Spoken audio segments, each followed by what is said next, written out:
Ma'am, ba't kayo umiyak habang sasalita po si Consul General? Natutuwa ba kayo sa sinasabi niya o nainis kayo? Your chair, isa po ko sa mga sinampahan niya ng kaso. Biktima rin po ako ng Alpha Assistance. Former OFW po ako from Taiwan. Nangarap lang naman po ako para sa pamilya ko. Pero bakit? Okay. Meron ho ba kayong sama ng loob dito kay Consul General? Wala Mercato? po. Wala po.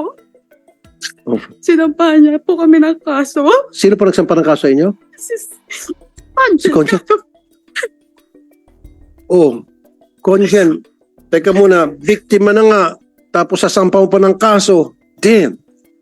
What's wrong with you, sir? Pilipino to, Pilipino ka, di ba, sir? Sir, there were false accusations made against me and they were the ones being quoted, but I've talked to them and I was told that the statements that were published in the newspapers were not theirs. Okay. So they were being quoted as saying that I did not act on the complaints they brought to my attention. Sabi ka nun. Oh, yun po, sir. Pero But that's in the newspapers. ano pong pinahal niyo ng kaso laban sa kanya? Ano pong pinahal sa inyo? They were included in the cyber libel suit I filed against the Daily Tribune last week, sir. But were they the ones who cyber libeled you? No, sir. They were the ones who were quoted as saying that I did not act on their complaints, which was impossible because they were here in the Philippines. So, yung gusto lang naman po namin malaman sa kanila is just for them to share with us the truth and we could amend the complaint naman po. Tatlo po kaming kinasuhan ni Conjen Cato. Pero Sinama kasama, niyo po. source po, kayo po talaga ang pumunta sa Tribune para magreklamo, para sabihin kung ano yung nalalaman ninyo and then sinulat ng Daily Tribune. Lumapit po kami sa Daily Tribune para magreklamo tungkol kay Alpha. Ang mga natanggap pong reklamo ng Daily Tribune, ang natanggap pong reklamo ng Daily Tribune tungkol kay Conjen Cato, hindi po sa amin nanggaling. Naging messenger lang po kaming tatlo. Dahil kaming dalawa. Dahil kami po yung unang nag-live, sa amin po sila nagchat-chat.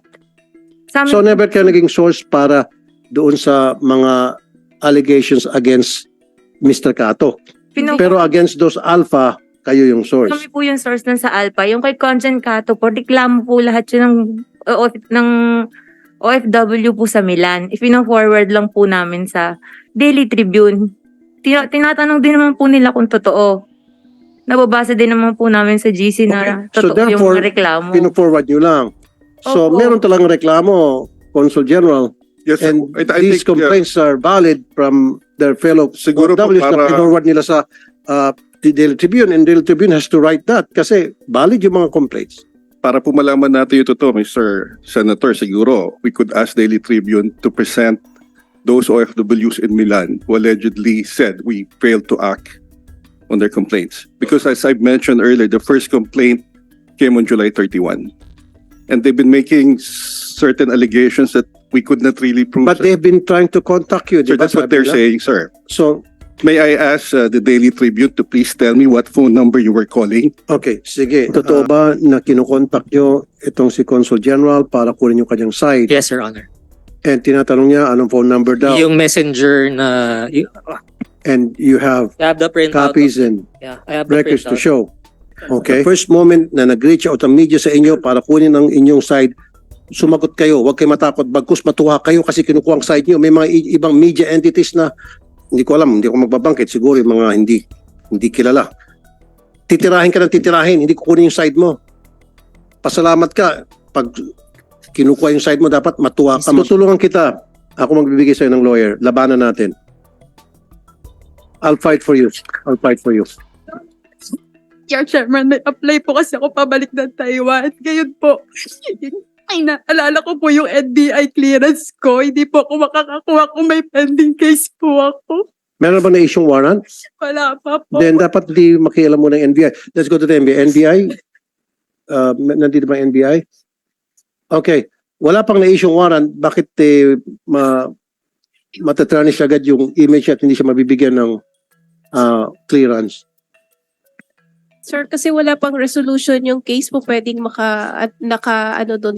mag-reflect doon sa NBI clearance niya. Even na hindi pa naiakyat sa judge yung kaso, nasa fiscal level pa lang. meron po yun na nagre-reflect po yun doon. Pero pwede naman sigurong kung may resolution or whatever, pwede pong Mr. Chair, dismiss na. Opo. in relation to the point being raised to Ma'am Olga, yun po, baka the ball is still in the court of the good congen. Is it even possible, Mr. Chair, na i-atras nila yung kaso? If it's not improper to ask po, Yes, may atras po yung kaso Madam laban Chair. sa mga OFW. Hindi kasi para sa akin, magkakaroon pa ng utang na loob yung OFW. Wala naman siyang kasalanan kung tutusin. Di naman po As siguro, a Mr. former Chair. OFW rin po, ma'am, it was really so hard for me to include them in the complaint. But as mentioned earlier, the allegations of inaction against me and the consulate were traced to the three of them, Ms. Cabasis, Ms. Antonio, and Mr. Catillo. So nag-usap po kami ni Ms. Apple, and sabi ko, just come up with a sworn statement and tell the truth. Kung hindi mo pala sinabi na nagharap tayo, bakit yun nakalabas sa dyaryo na hindi ko raw po inasikaso, busy daw po ako. Pero how could that happen, Mr. Chair, when they are here in the Philippines, I'm there in Milan? Itutuloy niyo po bang demanda laban sa kanya? Dahil pag tutuloy niyo, I'll be more than happy na tutulungan siya, ipaglalaban ko siya hanggang sa dulo ng walang hanggan. Sinabi ko po kay Apple, mag-submit lang ng sworn statement and we will withdraw. When then she has to consult, meron pa rin siyang lawyer, consult mo sa lawyer niya, and then kukuha ko Because ng lawyer importante po for yung her, statement then nila consult niya dun sa lawyer. na hindi nila sinabi yung nakasulat sa Tribune na hindi po kami umaksyon. Okay.